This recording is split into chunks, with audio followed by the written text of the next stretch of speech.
Okay, सो जय हिंद, राम राम दोस्तों। मेरा नाम है निर्भय और आज की इस वीडियो में हम समझेंगे एक बहुत ही फेमस डाटा साइंस की लाइब्रेरी जिसका नाम है पेंडास, जो कि पाइथन की एक ओपन सोर्स लाइब्रेरी है।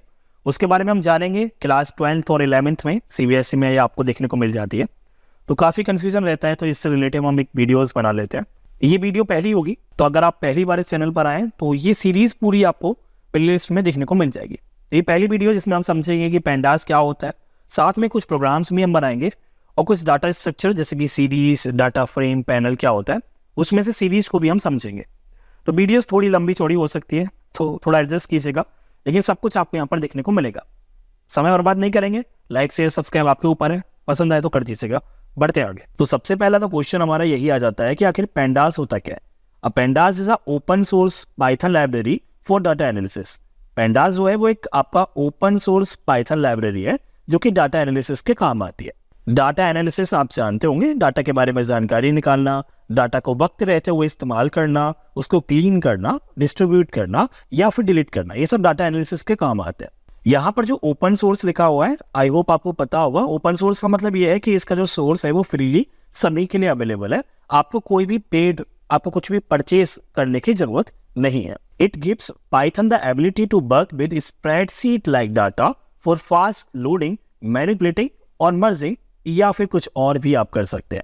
पाइथन की जो पेंडास लाइब्रेरी है वो एबिलिटी प्रोवाइड करती है आपको या पाइथन को, जिसकी वजह से आप स्प्रेडशीट जैसे डाटा को बहुत तेजी से लोड कर सकते हैं, मैनिपुलेट यानी कि उसको चेंज कर सकते हैं, अपडेट कर सकते हैं, उसके अंदर डाटा को स्टोर कर सकते हैं, मर्ज यानी कि बहुत सारे डाटा है, मान लीजिए एक डाटा सीट आपके पास ये है और एक डाटा सीट आपके पास ये है, इन दोनों को जोड़ देंगे और एक अलग से नई मर्ज्ड फाइल हम बना सकते हैं, यानी कि दो या दो से ज़्यादा फाइलों को हम जोड़कर एक डाटा फाइल को बना सकते हैं। तो ये सारी एबिलिटी आपका पेंडास लाइब्रेरी से पाइथन में आपको मिल जाती है। तो इसलिए हमें पेंडास को समझना होता है। अगर आप डाटा साइंस या डाटा एनालिसिस की तरफ जा रहे हैं तो आपको पेंडास लाइब्रेरी, नमपाई, ये सब आपको सीखना पड़ेगा। The name pandas has reference to both parallel data and Python data analysis and was created by Wes McKinney in 2008।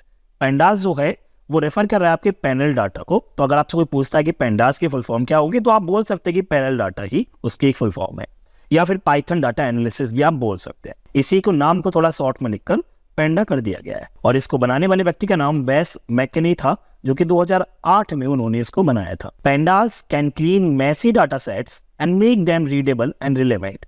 Pandas क्योंकि डाटा एनालिसिस का लाइब्रेरी है, तो सीधी सी बात है उसके अंदर आप बेकार, बिगड़े हुए, खराब डाटा को भी, यानी कि मैस डाटा को भी क्लीन कर सकते हैं, साफ कर सकते हैं, और साथ में उसको रीडेबल यानी कि पढ़ने योग्य या फिर कोई रिलेवेंट डाटा बना सकते हैं। रिलेवेंट डाटा जो है वो बहुत जरूरी है, very important in data science. Data science के अंदर रिलेवेंट डाटा बहुत ज्यादा उपयोगी होता है।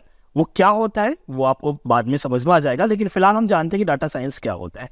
देखिए, data science is a branch of computer science. Data science एक आपकी ब्रांच है कंप्यूटर साइंस की, where we study how to store, जहाँ हम सीखते हैं किस प्रकार से हम डाटा को स्टोर कर सकते हैं, यूज कर सकते हैं या फिर उसको एनालिसिस कर सकते हैं, ताकि हम वक्त रहते हुए उस इंफॉर्मेशन को, उस डाटा को डेराइव कर सके। तो थ्योरी में हम इतना ही रहने देते हैं। थ्योरी बाकी आपकी बुक में लिखी हुई है, जो इंपॉर्टेंट था वो मैंने आपको समझा दिया। बाकी आप खुद भी लिख सकते हो, बुक में भी लिखा हुआ है, तो रटने के लिए तो बहुत कुछ है।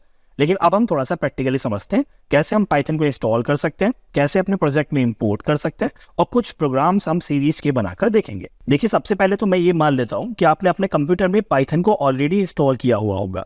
अगर नहीं है तो आप कर लीजिएगा, इंस्टॉलेशन के लिए अलग से वीडियो बना दूंगा, या फिर हो सकता है अब तक वीडियो आ भी गई हो तो आप वहां से उसको देख सकते हैं। मैं मानता हूं कि आपने इंस्टॉल कर रखा होगा। तो सबसे पहले मैं विंडो के साथ आर को प्रेस करता हूं। इसके बाद मेरे स्क्रीन पर रन कमांड ओपन हो जाएगी, जहां पर मैं CMD लिखकर इसको ओपन कर लूंगा। ओपन करने के बाद कमांड प्रॉम्प्ट हमारी स्क्रीन पर ओपन हो जाएगा। अगर आपके कंप्यूटर में पाइथन इंस्टॉल है तो आप लिख दीजिए पाइथन और एंटर हिट कीजिए। अगर आपके कंप्यूटर में पाइथन इंस्टॉल है तो कोई एरर नहीं आएगा, बल्कि 3 ऐसे एरो आपको देखने को मिलेंगे। एक कर्सर ब्लिंक कर रहा होगा, साथ में पाइथन के नाम के बाद एक वर्जन यहाँ पर लिखा हुआ होगा। अगर ऐसा नहीं आता तो इसका मतलब पाइथन अभी इंस्टॉल नहीं है, तो आपको करनी पड़ेगी। अच्छा, अगर ये हो जाता है तो अभी आप फिलहाल इसको एग्जिट कर दीजिए। एग्जिट लिख दीजिए, ब्रैकेट ओपन, ब्रैकेट क्लोज और एंटर हिट कर दीजिए। ये एकदम बाहर हो जाएगा। CLS से स्क्रीन को क्लियर कर देता हूँ फिलहाल के लिए। अब एक चीज और हमें देखनी है, वो है आपका पिप, यानी कि पाइथन का इंस्टॉलेशन पैकेज। पाइथन को पाइथन के अंदर कोई भी लाइब्रेरी, कोई भी पैकेज आपको अगर इंस्टॉल करना होता है तो उसके लिए आपको पिप कमांड का इस्तेमाल करना होता है। तो ये भी इंस्टॉल होना चाहिए। तो जब आपने पाइथन इंस्टॉल किया होगा तभी ये इंस्टॉल हो गया होगा। तो इसको चेक करने के लिए भी आप क्या करेंगे, पिप लिखिए, स्पेस दीजिए और आप हाइफन वर्जन लिख दीजिए। ऐसा करने से जब आप एंटर हिट करेंगे, अगर आपके कंप्यूटर में पिप इंस्टॉल होगा तो आपको पिप के साथ एक वर्जन का नाम यहाँ पर देखने को मिल जाएगा। अगर नहीं होगा तो कोई एरर आपको देखने को मिलेगा। यहाँ पर लिखा हुआ है पिप 24.0, इसका मतलब हमारे कंप्यूटर में पिप भी इंस्टॉल है, या फिर आप उसे PIP भी बोल सकते हैं, जो भी आप इसे प्रोनाउंस करें।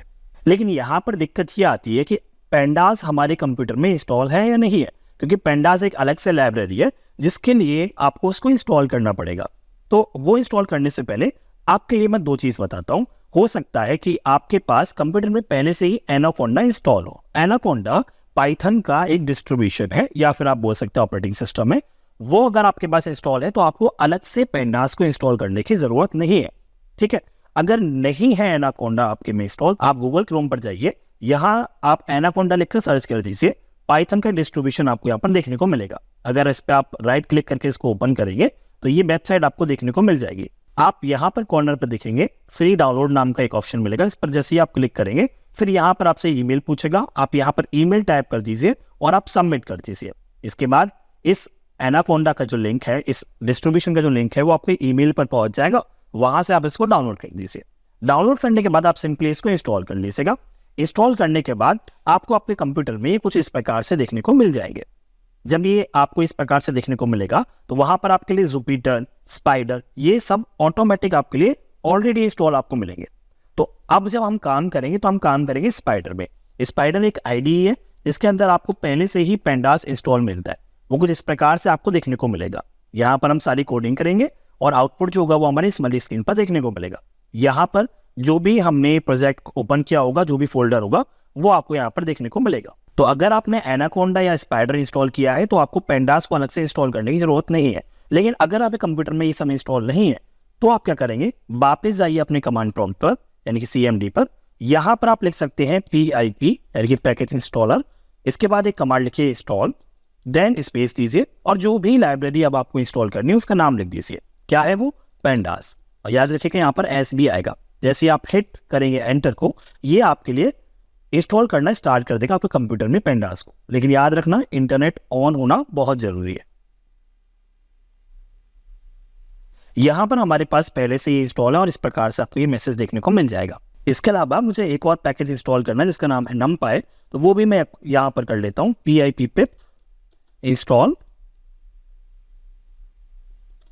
numpy, एंटर हिट कर देता हूं। तो इस प्रकार से ये आपका भी इंस्टॉल हो जाएगा। यही सब एनवायरमेंट रिक्वायरमेंट थी। अब सब कुछ सेटअप है, अब हम काम करना स्टार्ट कर सकते हैं। अभी हमारे सामने स्पाइडर नाम का एक IDE ओपन है। यहाँ पर मैं एक छोटा सा पाइथन का प्रोग्राम आपको बनाकर दिखाता हूँ। सबसे पहले मैं क्या करता हूँ, एक लिस्ट आपके लिए बनाकर दिखता हूँ। तो यहाँ लिख देता हूँ माई लिस्ट, इसके बाद स्क्वायर ब्रैकेट, और यहाँ पर हम कुछ भी दे सकते हैं। फॉर एग्जाम्पल यहाँ पर कुछ नाम दे देते हैं, एक नाम निर्भय, एक कोई और नाम, एक कोई और नाम, इस प्रकार से। इसके बाद मैं इस लिस्ट को प्रिंट कर देता हूं, तो मैं लिख देता हूं प्रिंट, और इस लिस्ट को यहां पर मैं इस प्रकार से लिख देता हूं। अब अगर मुझे ये रन कराना है, ये छोटा सा प्रोग्राम जो मुझे रन कराना है, इसका जो आउटपुट आपको दिखाई देगा वो यहाँ पर इस बार इस तरफ कंसोल पर दिखाई देगा। रन करने के लिए क्या करना पड़ेगा मुझे, यहाँ पर आपको ये रन वाला टैब दिख रहा होगा, इस पर क्लिक करेंगे। यहाँ पर आपको रन या फिर F5 आपको प्रेस करना होगा। इसके अलावा यहाँ पर भी आपका ये ग्रीन वाला सिंबल बना हुआ है, इस पर भी आप क्लिक कर सकते हैं। रन करते ही आपको इस प्रकार से यहाँ पर आउटपुट देखने को मिल जाएगा, है ना, एकदम सिंपल। देखिए यहाँ पर ये तो एक पाइथन का सिंपल सा प्रोग्राम है। अब अगर आपको पेंडास को अपने प्रोजेक्ट में यूज करना है, अपने प्रोग्राम में यूज करना है, तो कैसे करेंगे। देखिए पाइथन पेंडास जो है वो एक अलग लाइब्रेरी है जिसके अंदर बहुत सारे एट्रीब्यूट्स, बहुत सारे क्लासेस, बहुत सारे ऑब्जेक्ट या बहुत सारे फंक्शंस आपको होते हैं। लेकिन उनको जब आपको इस्तेमाल करना है किसी प्रोग्राम में जो कि आप बना रहे, फॉर एग्जाम्पल यही प्रोग्राम है, तो उसके लिए आपको उसको इम्पोर्ट करना पड़ेगा। तो यहाँ पर एक कीवर्ड होता है जिसका नाम है इम्पोर्ट, वो आप लिख दीजिए। देन यहाँ पर आप क्या इंपोर्ट करना चाहते हैं उसका नाम, जो कि है यहाँ पर पेंडास। तो अभी हम इंपोर्ट करना चाहते हैं पेंडास को। इतना लिखते ही अब आप अपने पूरे प्रोजेक्ट में, अब अपनी पूरी फाइल में आप पेंडास को इस्तेमाल कर सकते हैं। तो पेंडास में कुछ चीज़ें होती है, उनको पहले हम समझते हैं, फिर पेंडास में कैसे प्रोग्राम बनते हैं उसको हम बाद में समझेंगे। देखिए, सबसे पहले जो हमें पेंडास में पढ़ना है वो है डाटा स्ट्रक्चर। तो डाटा स्ट्रक्चर क्या है वो थोड़ा सा समझते हैं हम। एक डाटा स्ट्रक्चर क्या होता है? A data structure is a particular way of storing and organising data in a computer to suit in a specific purpose so that it can be accessed and work within appropriate way। Data structure जो होता है एक particular तरीका होता है आपके data को access करने का, स्टोर करने का या फिर ऑर्गेनाइज करने का, ताकि कंप्यूटर में आप किसी स्पेशल पर्पस के लिए उसको बाद में इस्तेमाल में ले सकें। जैसे कि स्टैक एक डाटा स्ट्रक्चर होता है, क्यू एक डाटा स्ट्रक्चर होता है, एरे भी आपका एक डाटा स्ट्रक्चर ही है। तो इस प्रकार से डाटा स्ट्रक्चर होते हैं। पाइथन पेंडास के अंदर भी कुछ डाटा स्ट्रक्चर्स है, जिनमें से कुछ जो इंपॉर्टेंट है वो आपको बता देता हूँ। पहला है आपका सीरीज, दूसरा है आपका डाटा फ्रेम, और यहाँ पर एक और आता है जिसका नाम है पैनल। पैनल 12th क्लास के हिसाब से, 11th क्लास के हिसाब से आपके सिलेबस में नहीं है, लेकिन फिलहाल जो 2 सिलेबस में है वो है एक सीरीज, दूसरा है डाटा फ्रेम। सीरीज की अगर हम बात करें तो यहाँ पर डाटा आपका 1D होता है, और डाटा फ्रेम में आपका डाटा जो स्टोर होता है वो 2D फॉर्मेट में स्टोर होता है। फिलहाल हम समझते हैं सीरीज के बारे में, क्योंकि पहला पॉइंट हमारा वही है। तो सीरीज क्या होता है? देखिए, सीरीज क्या होता है असल में एक 1 डायमेंशनल डाटा स्ट्रक्चर है पाइथन पेंडास का। तो यहाँ लिखा भी हुआ है, series is a 1 dimensional data structure of Python pandas. 1 dimensional यानी कि 1D होगा, चाहे वो हॉरिजॉन्टल हो या चाहे वो आपको कॉलम हो, लेकिन पेंडास में सीरीज को कॉलम में ही लिखते हैं। इसके बाद यहाँ लिखा हुआ है it represent a 1 dimensional array of indexes data. ये आपका जो भी एरे होगा या सिक्वेंशियल डाटा होगा, जैसे कि लिस्ट होगा, टपल हुआ, या फिर आपका डिक्शनरी हुआ, जो कि सिक्वेंशियल होता है, जैसे कि एरे हुआ, तो उसको ये इंडेक्स के साथ कॉलम में आपको दिखाने का काम करता है। यहाँ लिखा भी हुआ है panda series is like column in a table. एक पेंडा की जो सीरीज है वो किसी एक टेबल के कॉलम के जैसे है। अगर हम सीरीज को बनाना चाहते हैं तो उसको एक सिंटैक्स होता है। सिंटैक्स असलियत में लिखने का तरीका होता है, किस प्रकार से हम सीरीज को लिखेंगे, तो वो अभी हम समझते हैं। देखिए, मान लीजिए अगर आपको सीरीज लिखनी है, सबसे पहले आपको एक ऑब्जेक्ट बनाना होगा। उस ऑब्जेक्ट का कुछ भी एक नाम हो सकता है, जैसे कि माई ऑब्जेक्ट या कुछ भी हो सकता है। मैं यहाँ पर माई ऑब्जेक्ट लिख देता हूँ। ऑब्जेक्ट के अंदर जो असाइन होगा वो सीरीज से आएगा। क्या आएगा, क्या असाइन होगा, वो अभी आप समझेंगे। सीरीज जो कि एक फंक्शन है या कंस्ट्रक्टर आप उसे बोलिए, उसको आपको लिख देना है। लेकिन यहाँ पर याद रखना, जो एस है पहला कैपिटल, ये वाला, ये कैपिटल ही रहेगा, ये स्मॉल नहीं हो सकता, क्योंकि ये कंस्ट्रक्टर है या फिर एक फंक्शन है। तो इसके लिए आपको पैरेंथेसिस ओपन और क्लोज करने होंगे। और आप जो भी डाटा को चाहते हैं कि वो कॉलम में इंडेक्स के साथ स्टोर हो जाए या आपको दिखाए, तो उस डाटा को आप यहाँ पर पास कर सकते हैं। सिंपल है ना? लेकिन यहाँ पर अभी एक और कमी है। वो कमी ये है कि ये जो सीरीज नाम का फंक्शन है ना, वो पाइथन के अंदर आपका डिफॉल्ट नहीं होता है, वो आपका पेंडास लाइब्रेरी से आ रहा है। तो आपको उस लाइब्रेरी के साथ उसको लिखना पड़ेगा। यानी कि लाइब्रेरी का नाम हमारे क्या है यहाँ पर, पेंडास है, तो आपको लिखना पड़ेगा पेंडास। देन यहाँ पर आपको डॉट ऑपरेटर लगाना पड़ेगा। अब ये परफेक्टली काम करेगा। ये क्या बता रहा है कि सीरीज नाम का जो भी है कंस्ट्रक्टर या फिर जो भी है फंक्शन है, वो आपका पेंडास लाइब्रेरी के अंदर है। तो अगर आपको इसको ढूंढना है, इसको इस्तेमाल करना है, तो आपको पेंडास डॉट लिखना पड़ेगा। तो सीरीज के अंदर जो आप डाटा यहाँ पर पास कर रहे हैं, वो डाटा अब आपका रो में ना लिखकर कॉलम में स्टोर हो जाएगा। और साथ में यहाँ पर बाय डिफॉल्ट इंडेक्स भी आपको दिखाई देगा, जो कि 1 2 0 1 2 3 0 से स्टार्ट होगा और एंड तक चलेगा। अगर आप चाहते हैं कि इंडेक्स आपका 1 2 3 से स्टार्ट ना हो या कुछ और हो, तो वो भी आप कर सकते हैं, पॉसिबल है। उसके लिए आपको यहाँ पर एक और पैरामीटर पास करना होता है। तो डाटा लगाकर आप यहाँ पर लिख दीजिए कॉमा इंडेक्स। तो यहाँ पर अगर आप चाहते हैं कि इंडेक्स आपका 0 1 2 3 ना हो, कोई और नाम हो, कोई कैरेक्टर हो, कुछ और हो, तो वो आप यहाँ से पास कर सकते हैं। इसके अलावा अगर आप चाहते हैं कि सीरीज के अंदर जो डाटा टाइप है वो आपके हिसाब से ही चले, इंटीजर ना हो, फ्लोट ही हो, तो उसके लिए भी आपके पास एक और पैरामीटर है, कॉमा लगाइए और लिख दीजिए डी टाइप। ऐसे बहुत सारे पैरामीटर है जो कि हम समय समय के साथ समझेंगे। फिलहाल हम क्या करते हैं, डी टाइप और इंडेक्स को हटा देते हैं और सिर्फ डाटा को पास करना समझते हैं। ये डाटा जो होगा ना आपका, वो सिक्वेंशियल टाइप का होगा, यानी कि डाटा आपका लिस्ट हो सकता है, डाटा आपका डिक्शनरी हो सकता है, डाटा आपका एरे हो सकता है, यहाँ तक कि आपका स्ट्रिंग भी हो सकता है। तो जल्दी से फटाफट से हम एक प्रोग्राम बनाते हैं। क्या करते हैं वो हम समझेंगे। सबसे पहले मैं इस पूरे सिंटैक्स को यहाँ पर कमेंट कर देता हूँ, ताकि बाद में आपको दिक्कत ना आए समझने में। ठीक है, इसे ऊपर कर देते हैं। सबसे पहले हमें एक प्रोग्राम बनाते समय याद क्या रखना पड़ता है कि क्योंकि हम इसमें पेंडास का यूज़ करने वाले हैं, तो हमें लिखना पड़ेगा क्या, इंपोर्ट। इसके बिना जब हम पेंडास को इंपोर्ट ही नहीं करेंगे तो हमारी फाइल में वो चलेगा ही नहीं। तो सबसे पहले तो हमें इंपोर्ट करना पड़ेगा पेंडास को। इसके बाद यहाँ पर मैं आपके लिए एक लिस्ट बना देता हूँ, क्योंकि सीरीज में हमें एक सिक्वेंशियल टाइप का डाटा चाहिए होता है। तो यहाँ पर मैं एक लिस्ट बना लेता हूँ जिसका नाम मैं लिख देता हूँ माई लिस्ट, और वो लिस्ट कुछ भी हो सकती है। फॉर एग्जाम्पल एक नाम हो सकती है, तो यहाँ पर मैं लिख देता हूँ अपना नाम। इस प्रकार से एक और नाम यहाँ पर मैं पास कर देता हूँ। क्लियर? एक लिस्ट के अंदर बहुत सारे एलिमेंट्स हो सकते हैं, यहाँ पर मैं 3 एलिमेंट ले रहा हूँ, और साथ में नंबर, फ्लोट नंबर कुछ भी हो सकता है। अच्छा, अगर मैं इसको नॉर्मल प्रिंट करता हूँ तो ये हॉरिजॉन्टल प्रिंट होगा।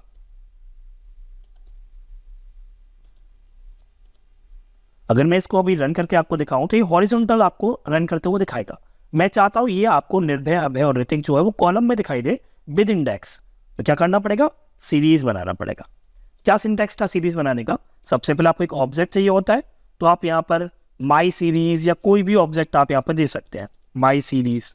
ठीक है, ये ऑब्जेक्ट का नाम हो गया। Then assignment operator.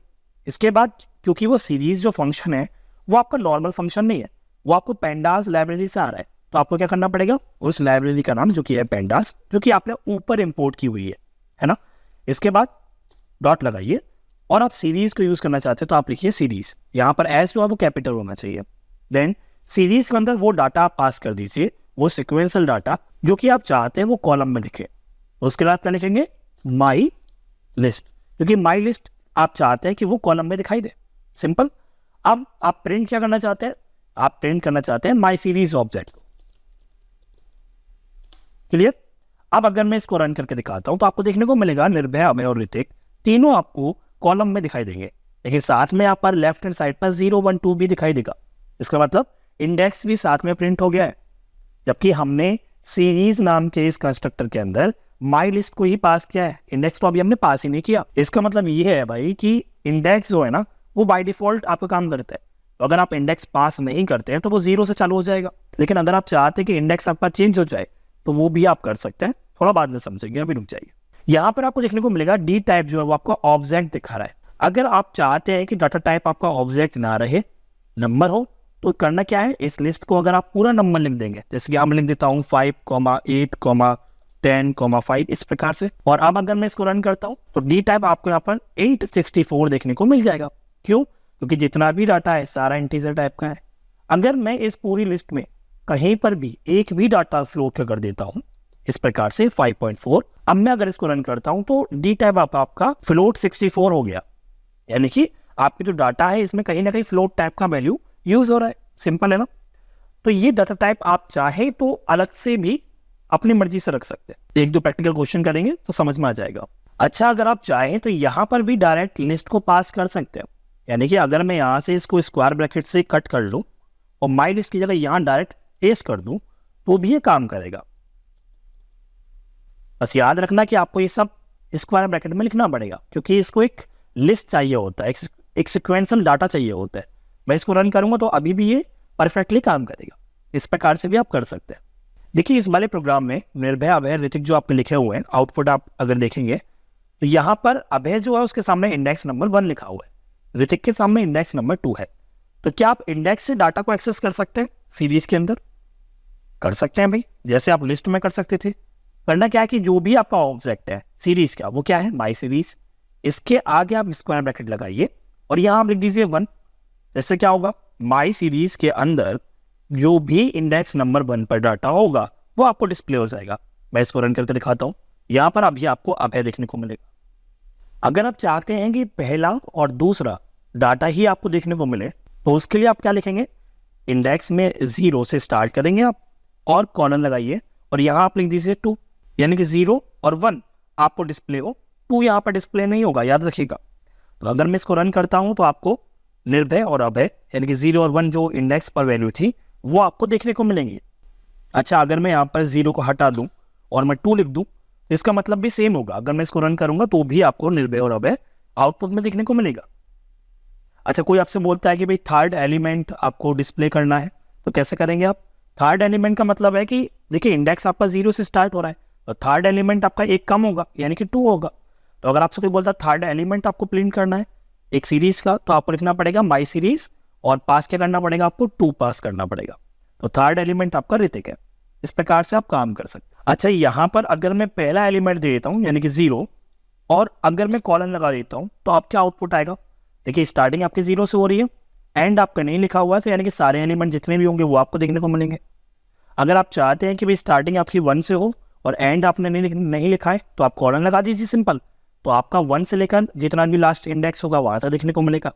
तो इस प्रकार से आप इनको रन करके देख सकते हैं। ये आपके 12th क्लास की बुक में भी ऐसा कुछ होगा। अच्छा, एक सीरीज जो है वो आपकी खाली भी हो सकती है, यानी कि सीरीज के अंदर अगर आप कोई भी डाटा को पास ना करें तो भी कोई दिक्कत नहीं है, एक ब्लैंक सीरीज भी हो सकती है। तो अगर एम्प्टी सीरीज अगर आपको लिखनी है तो आप सीरीज लिख दीजिए और पैरेंथेसिस के अंदर कुछ भी पास मत कीजिए और चला के देखिए, तो आपकी एक एम्प्टी सीरीज भी आपको देखने को मिलेगी। यहाँ देखिए सीरीज जो कि खाली है, डी टाइप उसका ऑब्जेक्ट है। चलिए थोड़ा सा और हम समझते हैं। यहाँ पर हम वापस से माई लिस्ट को पास कर देते हैं और इसको मैं रन करके आपको एक बार दिखा देता हूँ। यहाँ पर इंडेक्स आपके 0, 1, 2 है। अगर आप नहीं चाहते कि इंडेक्स आपका 0, 1, 2 हो तो आप क्या कर सकते हैं? अभी सीरीज के अंदर जो आपका दूसरा पैरामीटर था वो था आपका इंडेक्स, तो कॉमा लगाइए, आप लिखिए क्या? इंडेक्स, इस प्रकार से। और याद रखना जितना डाटा है आपका उतने ही आपके इंडेक्स होंगे, आगे पीछे नहीं कर सकते आप। 3 अगर आपके पास डाटा है जिसके निर्भय ऋतिक, तो 3 ही आपके पास इंडेक्स होने चाहिए। तो इंडेक्स क्योंकि सिक्वेंस है तो स्क्वायर ब्रैकेट और जो भी आप इंडेक्स चाहते हैं। मान लीजिए आप एक कैरेक्टर देना चाहते हैं तो आप लिख दीजिए सिंगल कोट्स में ए, दूसरा आप चाहते हैं इंडेक्स बी हो, तीसरा आप चाहते हैं कि सी हो, इस प्रकार से आप दे सकते हैं। और अब अगर मैं इसको रन करके दिखाऊं तो आपको यहाँ पर देखने को मिलेगा इंडेक्स आपका चेंज हो गया ए, बी, सी। अच्छा, यहाँ पर एक चीज़ और हम देखते हैं कि अगर हम सी की जगह ए को ही लिख दें तो क्या ये चलेगा या नहीं चलेगा? अभी भी चलेगा। इसका मतलब क्या है कि इंडेक्स आपका सेम हो सकता है। इंडेक्स भी आपके 2 प्रकार के हो गए सर। एक हो गया आपका लेबल्ड इंडेक्स, यानी कि जिसके अंदर लेबल होंगे, यानी कि आप अपनी मर्जी से दे सकते हैं ए, बी, ए, या फिर आपका एक होगा डिफॉल्ट इंडेक्स, जैसे कि अभी आपका 0, 1, 2 आ रहा था। क्लियर है ना चीज़? और लेबल इंडेक्स में जो आपका इंडेक्स का नाम है, जो इंडेक्स वैल्यू है, वो आपकी सेम हो सकती है। अच्छा, अगर इंडेक्स की वैल्यू सेम है, ठीक है, माई सीरीज में, क्योंकि आप इंडेक्स से वैल्यू को देख सकते हैं, तो अगर मैं यहाँ पर इंडेक्स ए लिख देता हूँ इस प्रकार से, तो ये क्या आउटपुट देगा? यहाँ पर ये दोनों आउटपुट देगा, यानी कि निर्भय क्योंकि इंडेक्स ए पर है और ऋतिक जो कि इंडेक्स ए पर है, ये दोनों को ही प्रिंट कर देगा। इसके अलावा जो आखिरी है वो है डिक्शनरी। क्या हम डिक्शनरी को पास कर सकते हैं डाटा के रूप में? तो कर सकते हैं, लेकिन वहां पर क्या होगा कि डिक्शनरी में देखिए आपकी की होती है और एक वैल्यू होती है। तो डिक्शनरी जब आप पास करेंगे एक सीरीज के अंदर एज अ पैरामीटर, तो वहां पर जो इंडेक्स होगा वो बाय डिफॉल्ट डिक्शनरी की कीज ही इंडेक्स हो जाएंगी, वहां पर आपको इंडेक्स पास करने की कोई जरूरत नहीं है। तो यहाँ पर अभी हम क्या करते हैं, एक डिक्शनरी बना लेते हैं, नाम दे देता हूं मैं माई डिक्शनरी, और क्योंकि डिक्शनरी है तो कर्ली ब्रैकेट ओपन होगा। तो पहला देखिए आपको पता है ना डिक्शनरी में एक होती है की और दूसरा क्या होता है आपका वैल्यू, फिर आप क्या लगाते हैं, कॉमा लगाते हैं, फिर एक और की होती है आपकी, देन फिर क्या आती है आपकी एक और वैल्यू। इस प्रकार से आप बनाते हैं ना डिक्शनरी। तो यहाँ जो की होगी वही आपकी इंडेक्स मानी जाएगी और जो वैल्यू होगी वो इस इंडेक्स का डाटा माना जाएगा, और इस डिक्शनरी को माई DIC को हम इसमें पास कर देते हैं और ब्रैकेट बंद। तो क्या अभी हमारा काम करेगा? परफेक्टली काम करेगा। रन करके देखते हैं। देखिए यहाँ पर बस एक चीज आप ध्यान रखिए, जितने भी कीज थे ए, बी, सी, वो सब इंडेक्स होगी और जितनी भी वैल्यूज थी अभय, बिट्टू, चिंटू, वो सब यहाँ पर आपको देखने को मिल गए। तो आज की वीडियो को हम सिर्फ यहीं पर रहने देते हैं। सीरीज अभी खत्म नहीं हुआ है, सीरीज अभी बहुत सारा बचा है, कल हम उसको और समझेंगे अगली वीडियो में। तो आई होप आपको वीडियो समझ में आई होगी। समझ में आई है तो लाइक शेयर सब्सक्राइब आप कर दीजिएगा, फिर ये होता है, ये बोलने वाली बात नहीं होती है। मिलते हैं अगली वीडियो में। वीडियो देखने के लिए शुक्रिया, धन्यवाद और जय हिंद।